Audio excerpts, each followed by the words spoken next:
प्रबंधभूमी न्यूजचे 2 lakh subscriber पूर्ण झाल्याबद्दल प्रबंधभूमीच्या सर्व प्रेक्षकांचे आभार व प्रबंधभूमी टीमचे अभिनंदन।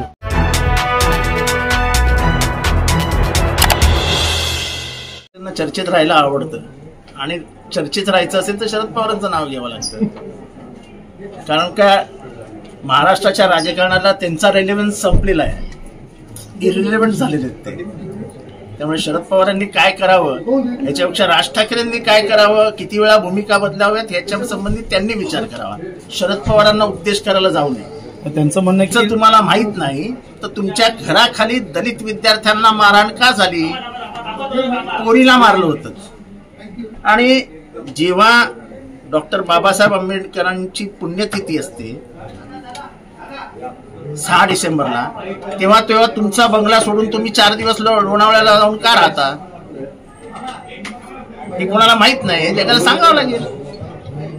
तुमच्या मनातला जातीद्वेष किती आहे, धर्मद्वेष किती आहे हे तुमच्या जवळच्या लोकांना व्यवस्थित माहिती आहे। तेव्हा राज ठाकरेंनी निदान जातीपातीच्या राजकारणाबद्दल बोलू नये।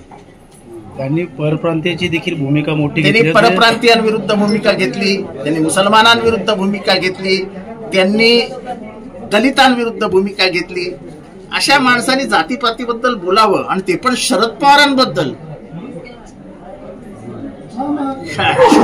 हास्यास्पद आहे, पण त्यांना हास्य विनोद करण्याची सवय आहे। एकीकडे मराठा असेल, ओबीसी असेल, आरक्षणासाठी ठिया मांडत आहेत।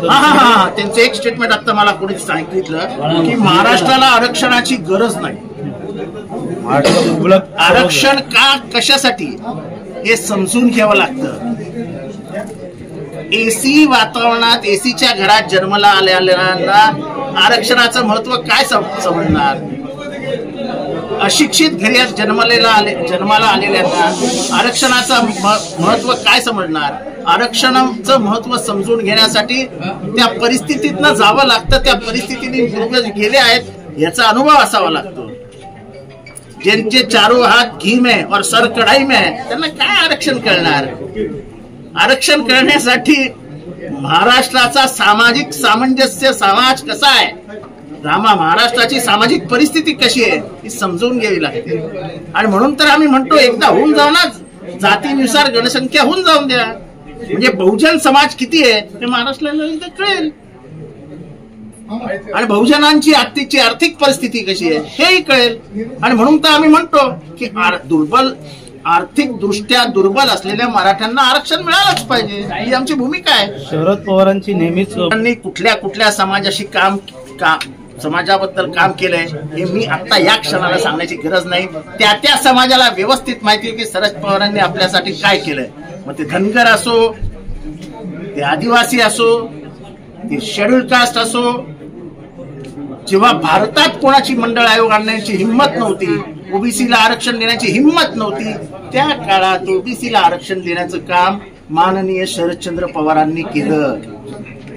आणि आजही जेव्हा सत्ता जाईल तुमची असं सांगून सुद्धा डॉक्टर बाबासाहेब आंबेडकरांचं नाव मराठा विद्यापीठाला दिलं, महिला आरक्षण आणलं, ओबीसीचं आरक्षण आणलं।